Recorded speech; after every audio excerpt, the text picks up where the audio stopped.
Music is the language of emotion, is an instrument. It is a vehicle to translate an idea into a different format. That's what an instrument is. And so you, as a human, and your keyboard, or you with your guitar, or you with your voice, you are translating an idea that was written on paper, and you're converting that into an auditory message that needs to be heard and understood by an audience. At the end of the day, that's all what music is. And if you can be that translator for people, and if you can convey the emotion of that piece in an effective way, regardless of your technique, you will be successful. And so integral to our development as humans. We have war songs. We have songs that celebrate life. We have songs that celebrate death. We have melancholic Irish tunes that are both a drinking song and also a song about death. And you're like, that's crazy. How do you combine those two thoughts? But you can through music. It's so integral to being human. You know, we use them as call and responses when a warring party is coming over the hill. We bang a drum to instill this bravado in a war campaign. We have bird calls that we share across a field to communicate with each other without anybody else understanding. It has been so integral in our evolution as humans that I don't think we could be.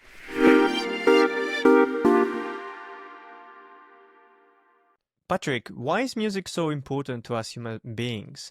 What goes on in that wonderful brain of ours when we listen to melody and lyrics that we so much enjoy? At the end of the day, I think it's just story. You know, the lyrics tell a story. The music is the emotion behind that story.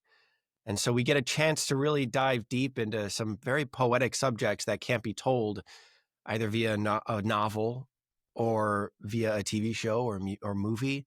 Music is a very specific combination of poetry and a melody and silence and duration of notes combination to really hit you emotionally. And so it's a very interesting medium to tell stories through. And I think we as human beings just simply resonate with those stories. And does this storytelling happen even when there is no lyrics, when it's just melody? Absolutely. I mean, think about this song cycle called Carmina Burana. Okay. It does have lyrics, but they're in Latin and I can't understand them. But you look at the melodies and you look at the beats between the melody and you look at the underscoring and how contemplative it is. And you understand that this song cycle is about the circle of life, you know, life, death, and, you know, carnal sin and everything like that, going back to death and life. It's this wonderful circle. It's a song cycle, right? And so if you can understand what that author is trying to tell via just the music, same thing as a symphony. A symphony tells a story, beginning, middle, and end. Think about a ballet. A ballet tells a story from the beginning, middle, and end. But that's just with dance, right? So dance can tell the story, and the underscoring underneath it emphasizes that story on top of it. 100%. I think you can absolutely tell a story through music without lyrics. Do you think most people will get that kind of aspect of storytelling, or are we mostly stuck perhaps in the surface level of just, you know, passive engagement with it? Because personally, from what you just said, it's like, I never do that. I just listen to music. Of course. Do you think many people, in a way, subconsciously do get it? Yeah, I think you hit that right there. It's subconscious. It's not going to be like logical. It's not going to be right there in the front of your, you know, frontal cortex. You're not going to understand it, but you're going to feel it. Okay. Right. You're going to have the profound understanding in a way that this story that is being told, whatever narrative you decide to put on it, if there isn't lyrics, if there isn't any other story besides simply the music, you can put a story on top of it and have it meaningful to you. It will just guide you through the emotions of it. Music is the language of emotion. I like that. And try to imagine a world without music. Simply think of, for example, movies, which play such a big role in society. Without score and soundtracks, they wouldn't be as impactful as they are. Some of my favorite movies, such as Dune or Pirates of the Caribbean, the score is everything about Incredible, right? It defines the movie in a way. Totally. Yeah, 100%. So music amplifies and sometimes even validates our emotions. And for example, breakup songs. We're listening to breakup songs and it gets us sadder, or it validates that sadness within us. Or classical music helps us focus because something magic happens in the brain. Or disco makes us want to dance. So life without music, man, it would be dreadful. It would be dreadful. Music has been around. Humans have been making music for, gosh, tens of thousands of years. It's been so integral to our development as humans. We have war songs. We have songs that celebrate life. We have songs that celebrate death. We have melancholic Irish tunes that are both a drinking song and also a song about death. And you're like, that's crazy. How do you combine those two thoughts? But you can through music. It's so integral to being human. You know, we use them as call and responses when a warring party is coming over the hill. We bang a drum to instill this bravado in a war campaign. We have bird calls that we share across a field to communicate with each other without anybody else understanding. It has been so integral in our evolution as humans that I don't think we could be without it. So fascinating, so fascinating. And I think that it even predates writing, as far as we know, because we learn to talk before we learn to write. So in a way, it is part of our DNA, because it might have been part of our, evolution, part of our survival.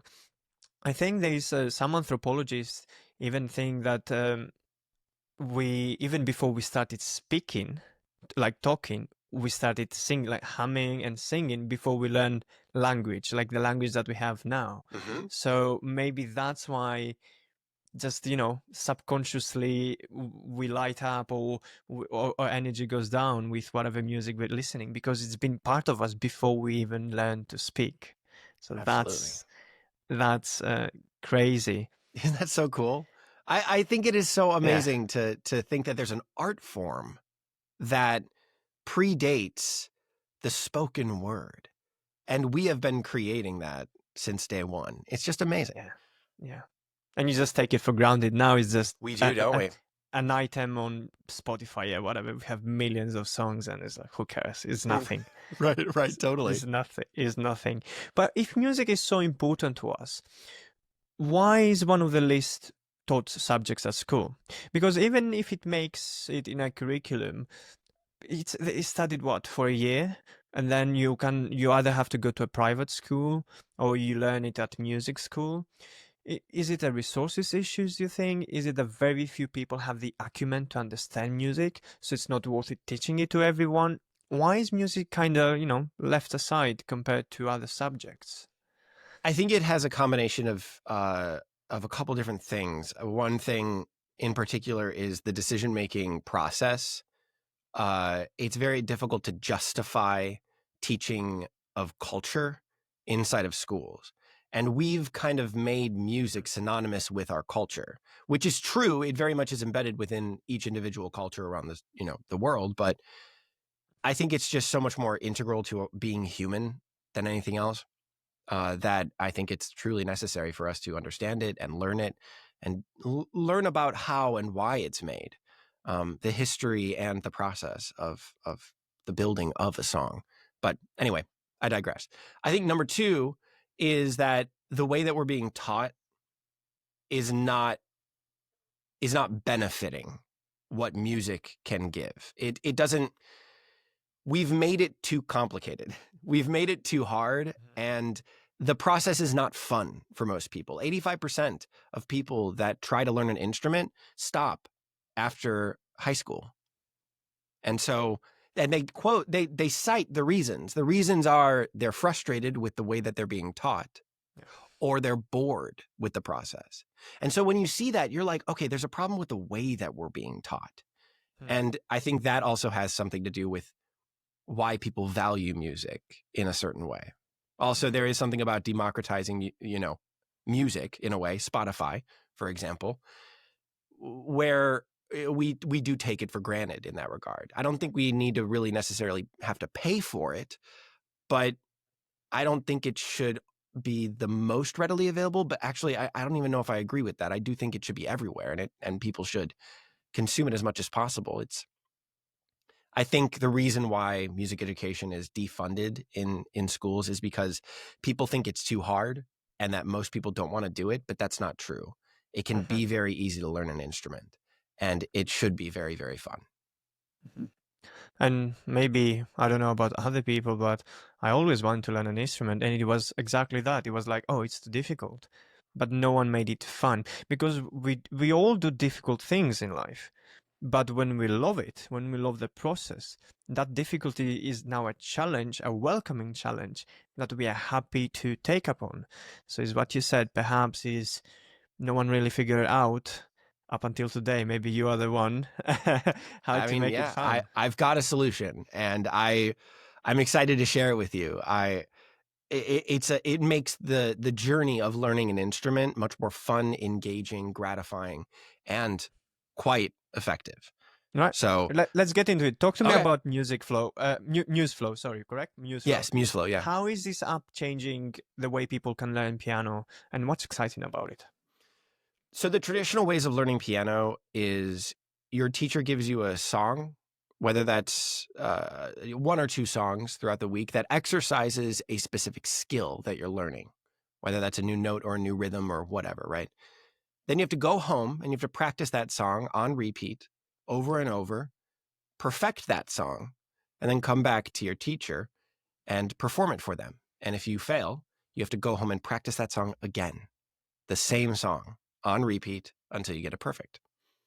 And then your teacher stamps approval, saying correct, well done. Then you move on to the next skill and the next song. That didn't work for me.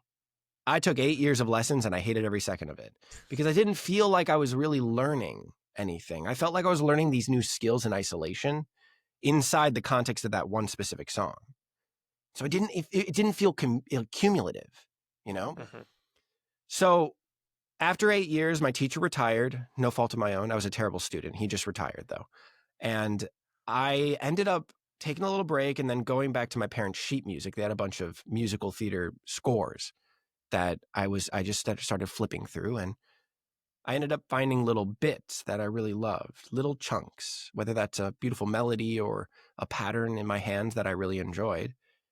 And I memorized it. I put that in my body a little bit, and I closed the music, and then I started improvising around it, putting that phrase inside all these different contexts that I enjoyed while my mother was making dinner for us. You know, I was just playing, I was just improvising, and I saw her swaying to the music, and it was really great. And I was like, oh man, it was really fun for me. And by the end of it, I really thoroughly understood that little phrase.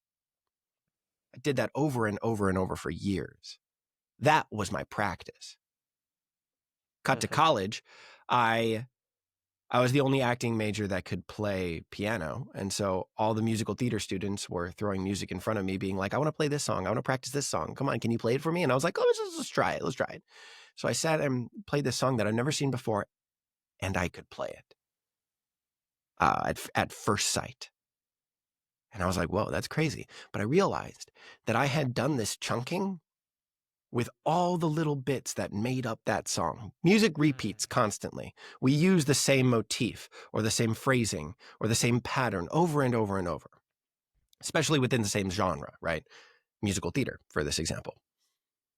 Cut to present, I play at a couple different clubs throughout LA, jazz, and then I got a piano bar that I play at.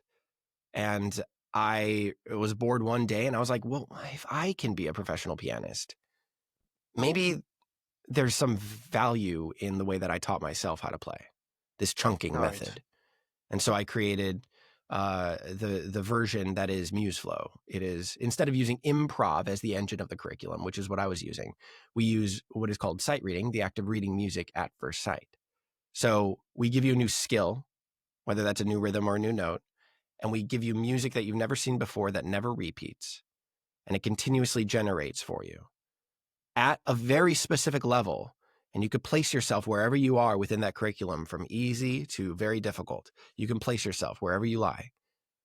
And you start there and you continuously play until you reach 95% accuracy at the goal tempo. You have to play 4 phrases of music in a row at 95% accuracy. Little chevrons light up every time you get a phrase correct at 95% accuracy or above. And there you go. Once you do that, you successfully pass that level. And in our opinion, you've mastered that skill well enough to then play songs. So then songs get unlocked at the end of that. So we're kind of adding a new step there. We're adding a new step before songs that is engaging, fun, and effective.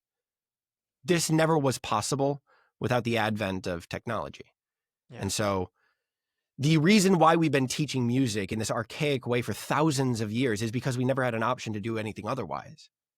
And now we're employing certain technology that allows us to weave these phrases together that are right at a specific difficulty level, that exercises a specific skill. And there you go. That is MuseFlow.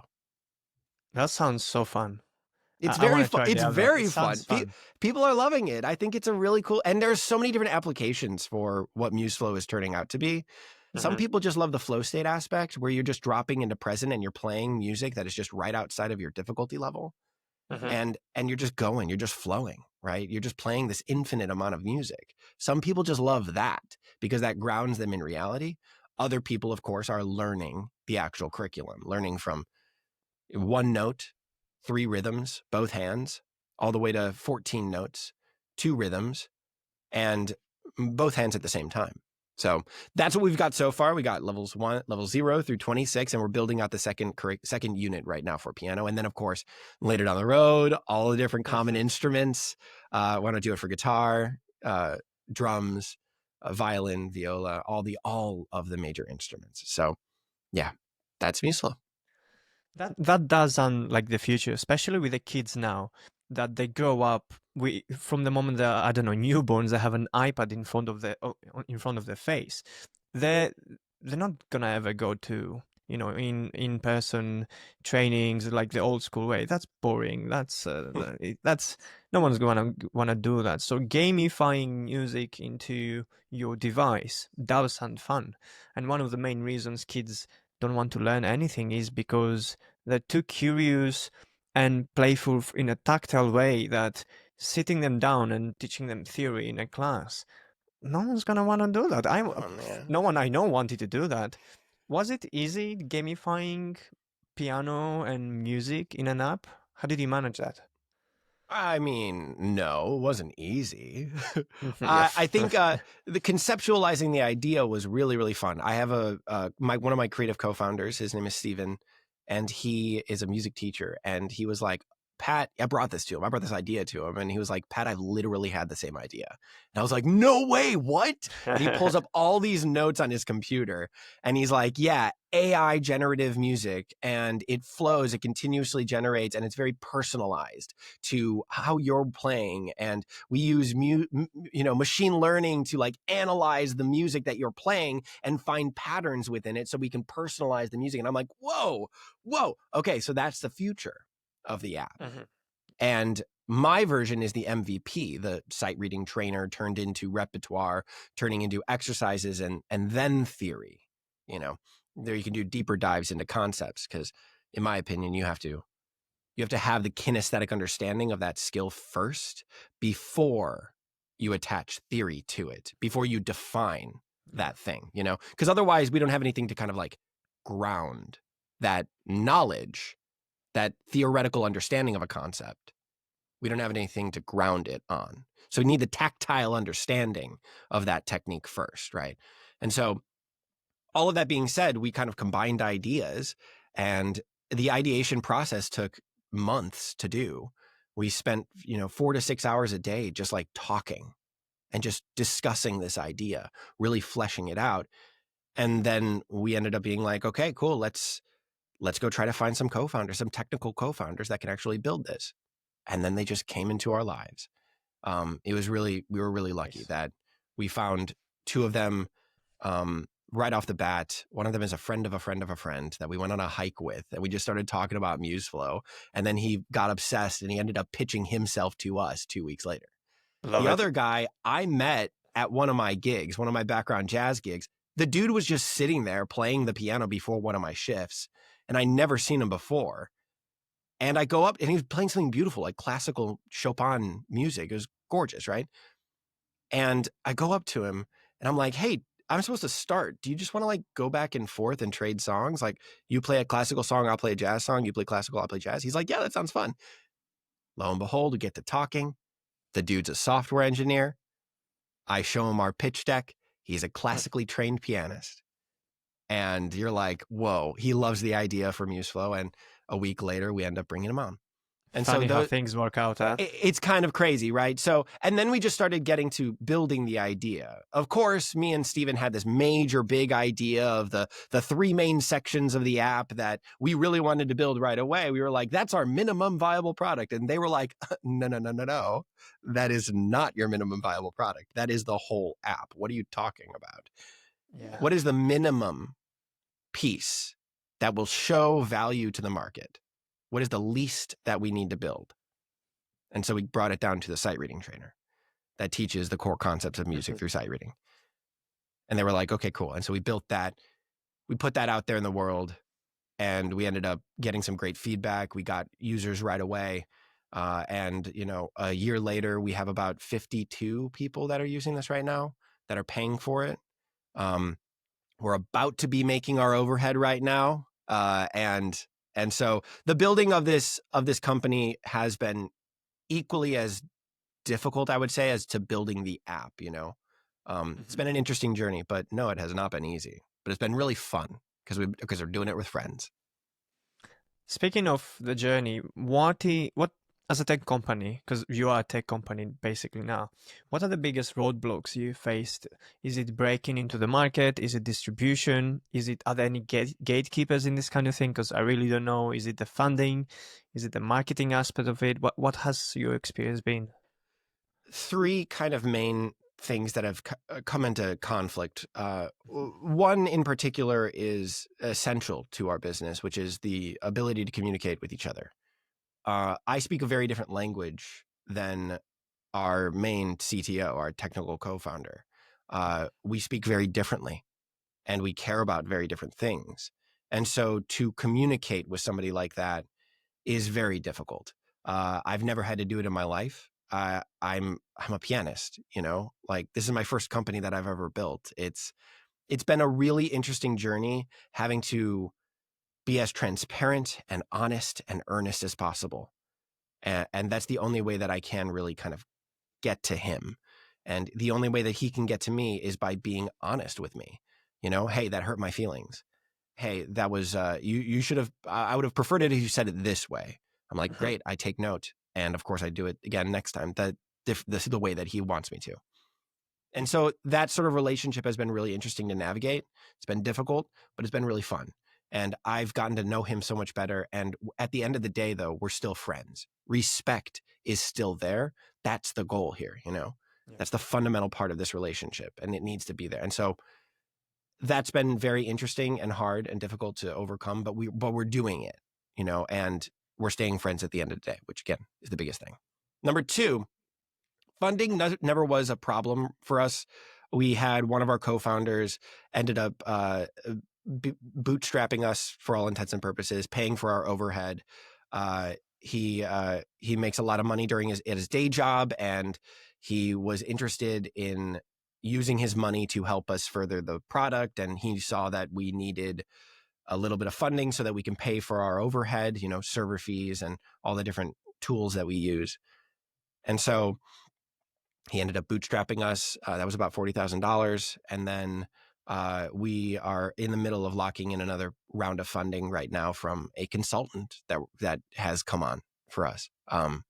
He's kind of a sales and marketer dude, and he has come on and helped us. And he's like, hey, one of my companies just sold, and I got a butt ton of money now, and I'd like to give you guys $50,000. And we were like, wow, okay, great, thank you.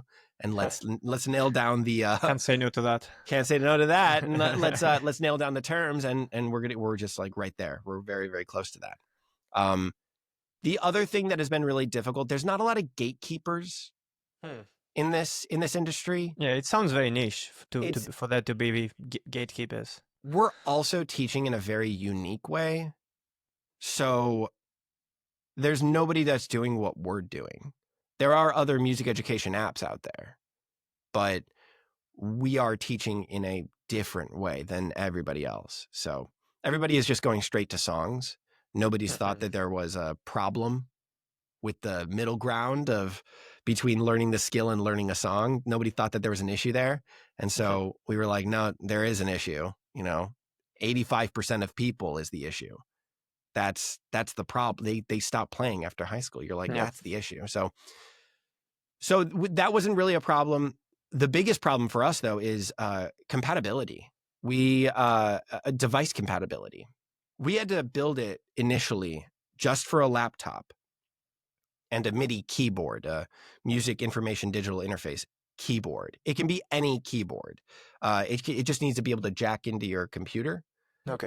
And it needs to be able to send that information, whatever key you're playing, to your computer. You can only use Chrome or Edge, the two different browsers. So the technical limitations of what we were able to build for our minimum viable product, that's an issue. We're seeing a lot of people sign up for the free trial and maybe only 2 or 3 conversions a week into paying customers. You're like, that's not a good ratio. It's, tens, maybe 30 people signing up for the free trial and only like 2 or 3 converting. That's not a good ratio. And we realize, because we put in a bunch of events into our data stream, that the reasons why people are not playing is because they're trying it on their mobile, on their phone. They're signing up on a tablet, or they don't have a MIDI keyboard. And so those are the 3 main reasons. And we were like, okay, great. We need to open up our compatibility so that we can work with different devices. So we're building the app, which is going to be a mobile and tablet app. Then we're also building an audio recognition algorithm. It's really good. We just need to refine it a little bit and port it from Python into JavaScript. We need to translate it. And so once that happens, we'll put that into the app. And then the goal, of course, would be to have your cell phone just on your acoustic upright piano or your keyboard, just set it right there, and the music will just stream by and you just continue to play and it will be able to hear you. That's the goal. So you don't have to jack it in. Wow. Once that happens, then I think the floodgates will start opening. But though we realized that maybe like 2 or 3 months ago, and so we diverted all of our efforts into building the app and moving the audio recognition algorithm, translating that and making that work for the app. So we are now very much entrenched in that process of opening the compatibility up. That's the main issue that we kind of found throughout this process.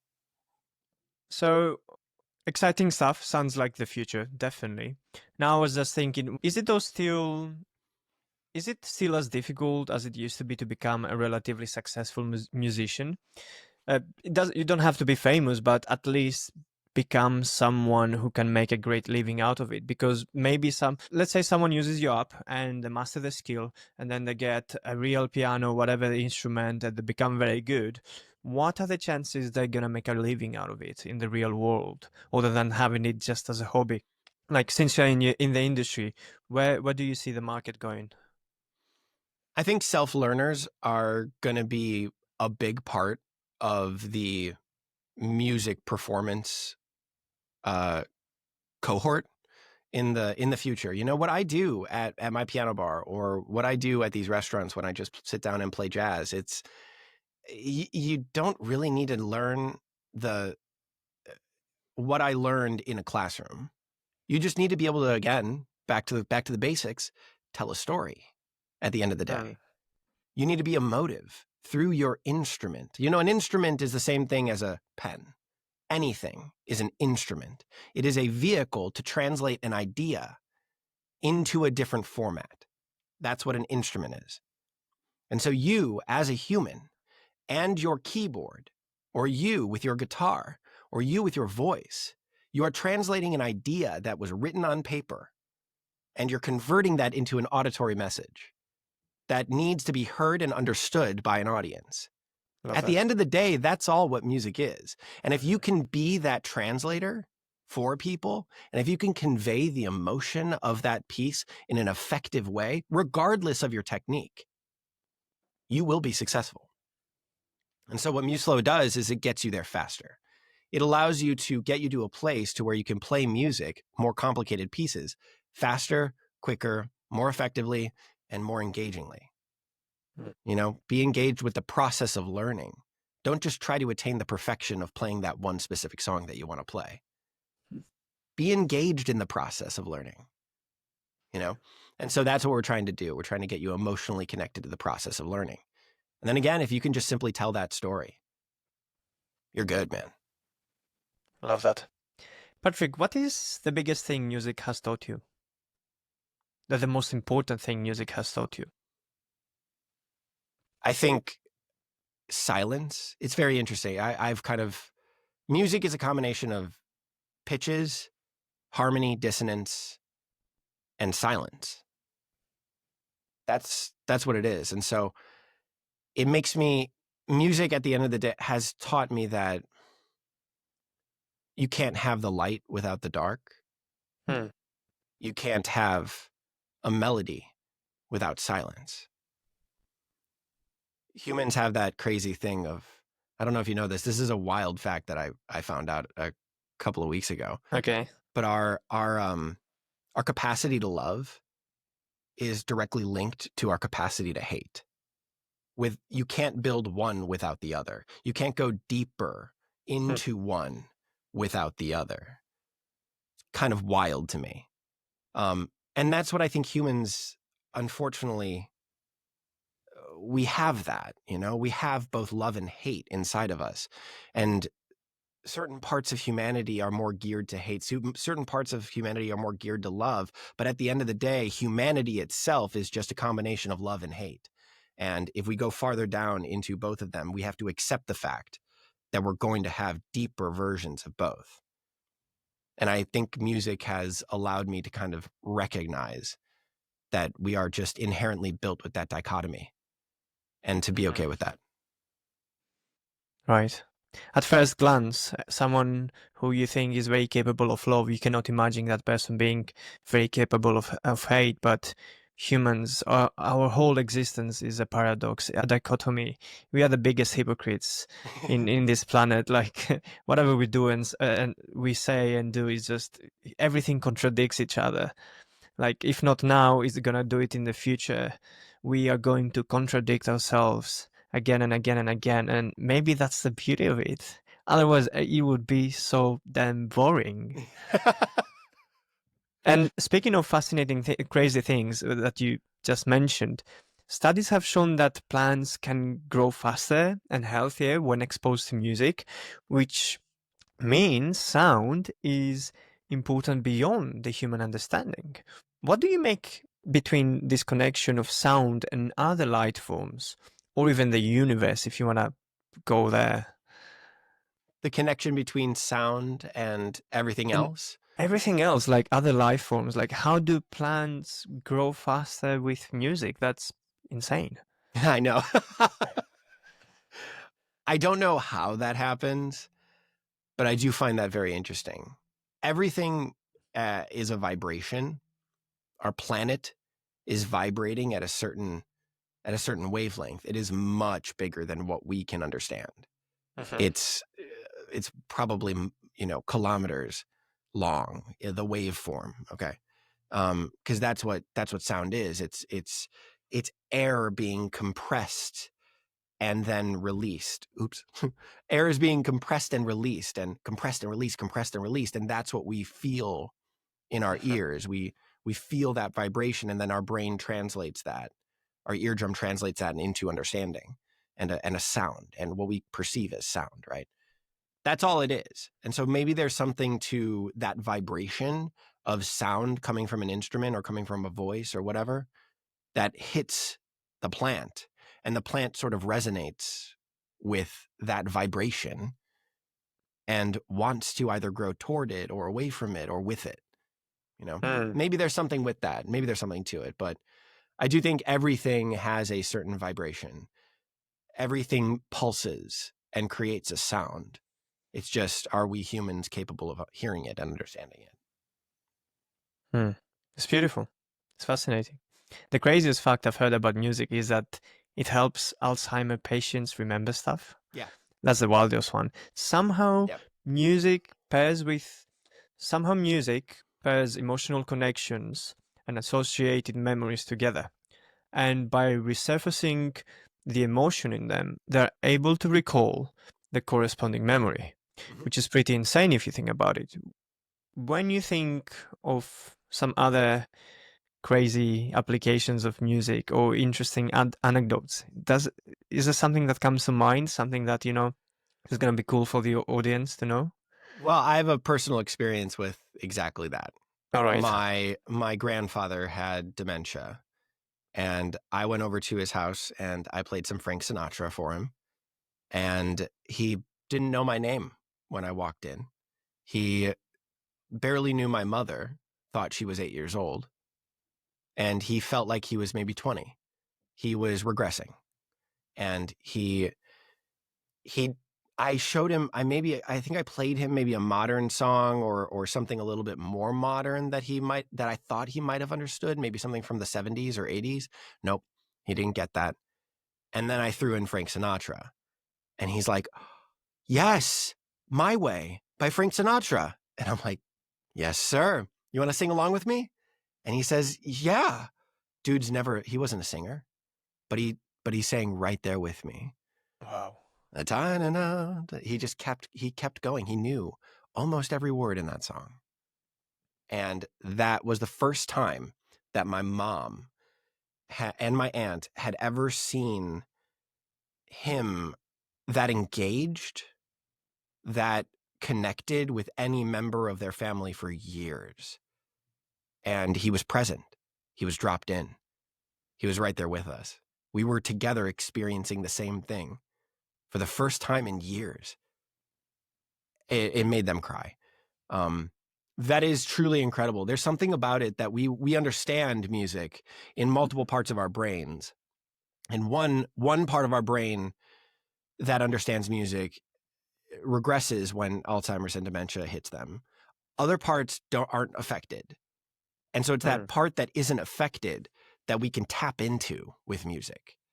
Memory is usually utterly diminished, but there's something about music that allows us to tap into those core memories. It's fascinating. I don't know too much about it, but it is really, really cool to experience. It's wild, especially when you haven't really had a conversation with somebody that was based in reality for years.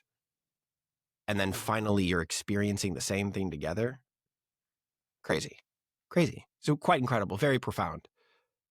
Other Truly fascinating incredible. facts about music. I don't know if I have any other fascinating facts about music. That's fine. I'd have to think about that one. That's all right. Yeah. But to anyone doubting this and is like, oh, maybe that's true. Well, try thinking of the alphabet. Are you going to sing it or not? Most people, like where I come from, where I grew up in the Balkans, the way we learn the alphabet is you kind of sing it like A, B, C, D. If you just go monotonous, you don't learn it. So you learn it by singing it. And then when you recall it, maybe not in your after 50 years, but perhaps you sing along with it. So the memory and music are so interconnected that it's just, this magic happens with the Alzheimer's patients. Yeah, it's incredible. We also have that crazy connection between physical therapy as well. It's easier for somebody to, say, relearn how to walk with a metronome, with a rhythm. A metronome? A metronome, What is that? Something that keeps the beat. Okay. It's that time. It's that mechanism where you can set it to 72 beats per minute or 60 beats per minute, which is every second, right? You can set it to make a sound at a certain interval, and that sound is what we consider to be a beat. That rhythm that we need to follow, that pocket that we need to live in. Whenever you play music, rhythm, of course, is very much a part of it. And a metronome can guide that rhythm, can be that thing that drives you. Okay. It's a device that musicians use all the time.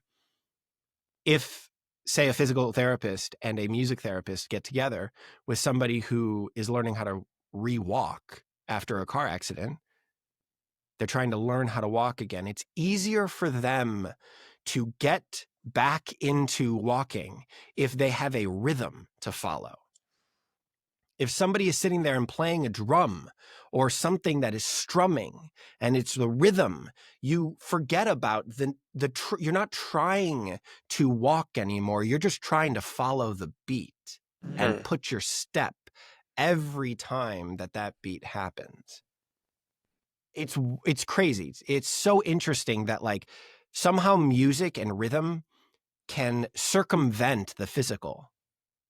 And it gets you to a place of experiencing something that no other art form can, I think. And it's sad that we are not taught more about music and about how beautiful and therapeutic and fascinating it is. We have evidence since when, like ancient Greek philosophers thought it was one of the mandatory. It was like what, maths, geometry, physical activity, and music. That's like the complete education. Or even through the Renaissance, Beethoven, Mozart. I don't know who was at that era. Certainly, the smartest and most accomplished humans understood how to complete someone's education, and music was a part of that, complete holistic curriculum. But yeah, sadly enough, nowadays kids mostly learn to passively listen to music through Spotify. And I believe we are collectively missing something very important here by disregarding music education so easily. I agree. I just think any art form, we should be taught more art and more culture to not necessarily be taught it, but to think critically about it and with it, to have a relationship with it is, I think, the biggest thing. Today, we're just teaching people how to be a cog in the machine. Yeah. That's it. Whereas I've talked with too many business owners that are like, we don't need cogs anymore. We're good.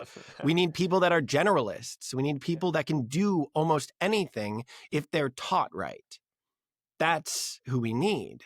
Why can't our education system do that? And I'm like, hire an actor.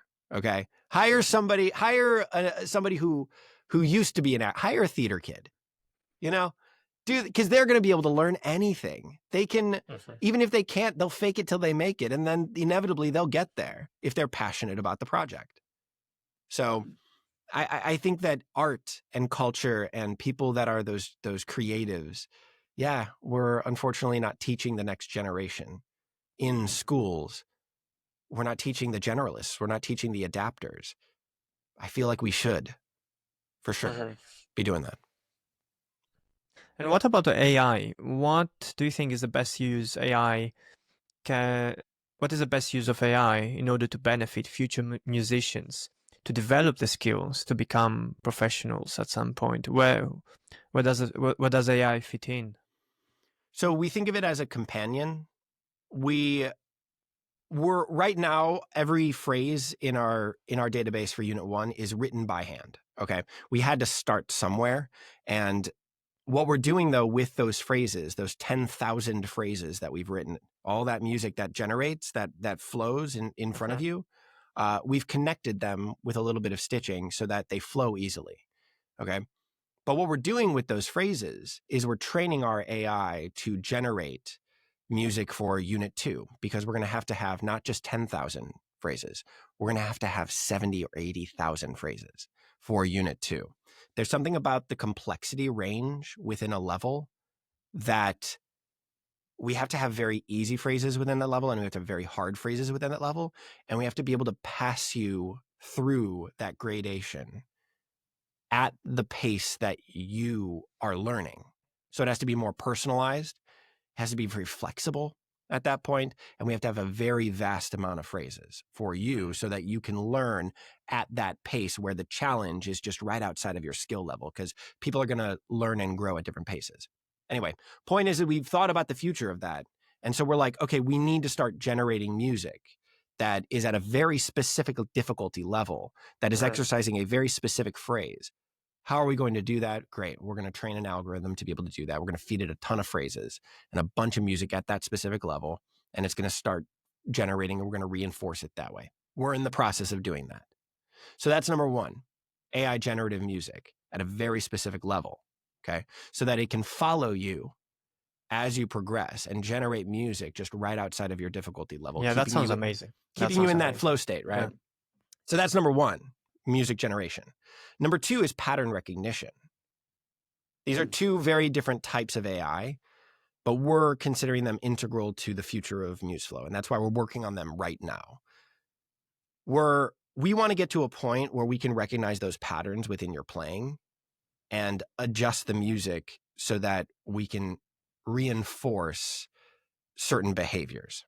For example, say you're getting a pattern within your playing wrong. You're getting this one specific interval wrong between one note to another note. You can't do that in your hands for some reason. It's not really working. And we have recognized that. We see that pattern pop up all over the place and you're getting it wrong all the time throughout your playing. Within this one level, what we can do is dynamically change the music so that it has more of that interval in it. We lower the tempo so that you're playing it at a lower speed and you're really working that one specific interval between the hands. Once your accuracy increases, we will increase the pace of the music and we'll lower the exposure of that interval so it can blend more easily into the rest of the music. Nonetheless, it's that dynamic pattern recognition versus the music that you're seeing. That's all happening in the background. That is what we're working on currently as well. So those are the two those are the two different parts of AI that we're kind of using, this machine learning, this pattern recognition, and then the generative AI. We're working on that as we speak, and we think that's going to be the future of MuseFlow because it's that personalized education that's going to be very fun for us. That's going to be very fun for you. If we can attack those specific skills that you're having problems with, those meta skills, that interval, right? If we can attack that and teach you that better, more effectively, to get that skill level up to parity with everything else, then we have succeeded. You know, it's so fun for us, and we love working on that problem. We're very excited for it. It's going to take a couple of years, though. That is going to take a couple of years, but that's the future. You know, we're very excited about that. I understand nothing about music, but what you said from a learning perspective makes absolute sense. It sounds it's going to be more natural. Suddenly you're not overwhelmed by this crazy wall or plateau that you're hitting and it's too big of a gap from where you are to where you go. So the AI will personalize it for you to learn exactly the thing you're missing. It sounds like it's going to be a great hit. I just wish you the best. It sounds very exciting. Very nice. Thanks, man. I appreciate talking philosophy with you too. Like this is both a philosophical problem and also a very physical problem as well. It's a very interesting thing to tackle. And I think you've really hit it on the head. It's like, what is music at the end of the day? And we're just trying to get you to a place of interpreting that music faster, you know? So really that's cool. The whole point of my podcast, because life is more than just it's not one-dimensional. It's multidimensional. So every time you become one-dimensional, either be it I will focus on money and money is my life, you're not living. Every time you're like, oh, I'm only gonna live, but I'm just have my fun and then disregard everything else, you are again missing the point. I think you should try everything. I think you should philosophize life as much as you can, and because at the end of the day, and as I don't know who was this, maybe Aristotle or someone who said an unexamined life is not worth living. Yeah. And yeah, if you need to examine it and you need to be multidimensional in everything that you do. Couldn't agree more. My goal in life is to experience the breadth of what it means to be human.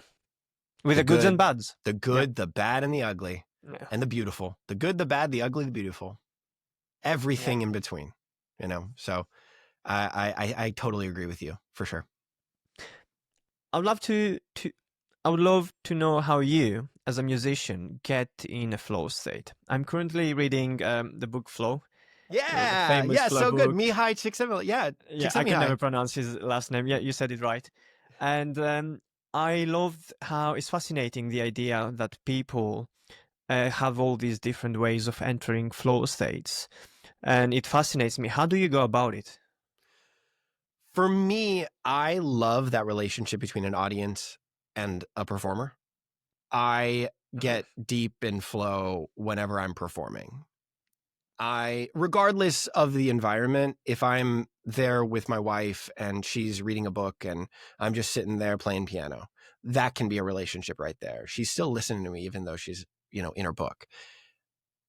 If I'm sitting there and I'm playing jazz for a restaurant of 200 people and they're not actively listening to me, but I'm still there in the background and I'm influencing the environment, that's still a relationship. I can find flow there.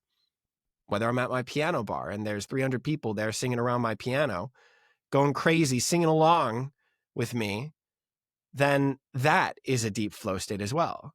That I have to continue playing so that they don't get messed up, so that they can continue enjoying the song that they're singing. I love that. I enjoy that sort of pressure. And that is really one of those things. That's a key for me to get me into flow state. It's that performance aspect of it. I need to find where my challenge of the task at hand meets my skill level just right outside of my skill level. And I need to be engaged with that process of doing. That is where my flow state happens. Yeah. Flow is a very interesting topic. To me, the way I see it is that when you enter flow state, something takes over you. You're not you anymore. You are possessed by your subconscious, the spirit, you name it, the muse, as people call it, when you write, because you can enter flow at any point, but no one is truly, in a way, absolutely aware and conscious of what they're doing. They're just fully engaged in the activity in a very, you don't think about it. It's like something has gotten control over you, and now your body is just this extension of it, and is using your body to do the activity that you want to do. Mm-hmm. And yeah, it's just very, very interesting. So that's why I'm starting to read about it. There's a few artists that like musicians that specifically talk about it. They talk about it in terms of inspiration, though. Where does inspiration come from? But I think it can be a metaphor for flow. Paul McCartney said that there's this river underneath of everything. It's the creative river. And I want to tap into that. And I want to be able to grab inspiration from that and then pull it back into life. And then I'm just the vehicle for that. That's all I am. I'm just the instrument that itself for that creativity. People talk about it in terms of God.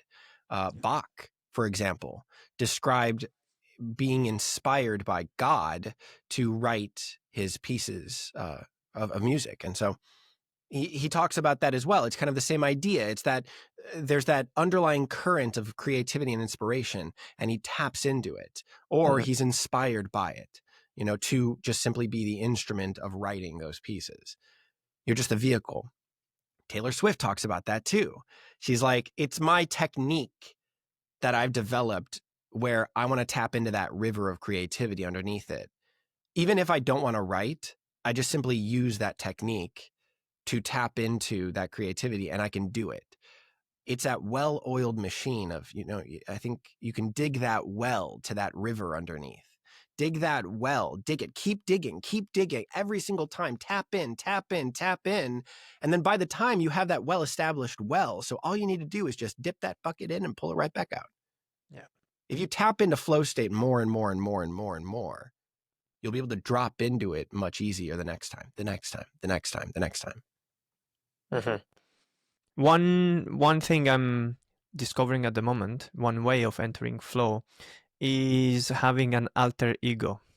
So basically, whenever let's say whenever I do my writing, I put my glasses, and I know this sounds, to some people might sound weird, but there is a lot of cases out there that they do this, many like successful people.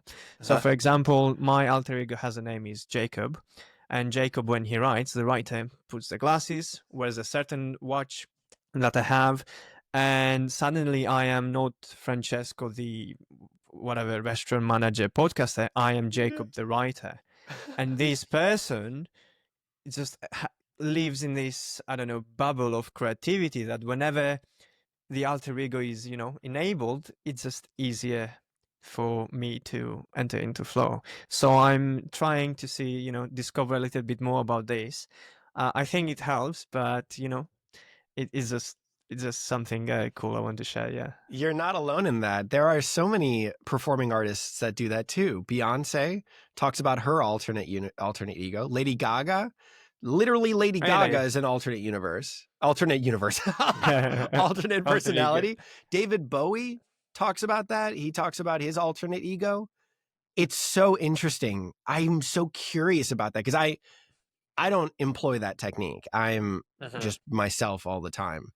So I'm so curious about that. Does it get you out of yourself? What does it do? Does it get you out of your own ego and allow you to? I'm so curious. What does it do for you?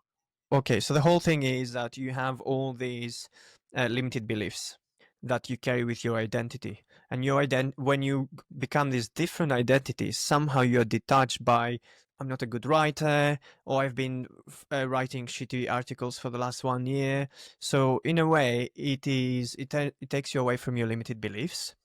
And this alter ego might also have some a more growth mindset oriented. So it's a whole different personality, because you need to be a certain person to achieve certain things. And at the moment, if you're not, it is because of those limited beliefs. And yeah, it's just that detachment of your day-to-day worries, of your I'm not good enough, of your, oh, my grammar is this, my grammar is, whatever it could be. It's just you kind of shed away what is keeping you back, and you become this person who is somehow a little bit easier for that person to do the thing you want to do. Really cool. Okay, so I saw you also are an actor. If you had a magic genie, and the genie would grant you just one wish, and between 3 options, that would be the genie would grant you the skill of creating music, singing, or acting, and you would become the best in the world in one of these 3 skills. Which one would you pick? Acting. It is Acting. It is not my first love, but it is my deepest love. I love music. I love playing it. I love listening to it. I love being a part of the world of helping the technology grow and change the education industry. I love that significantly. Find a lot of value in that.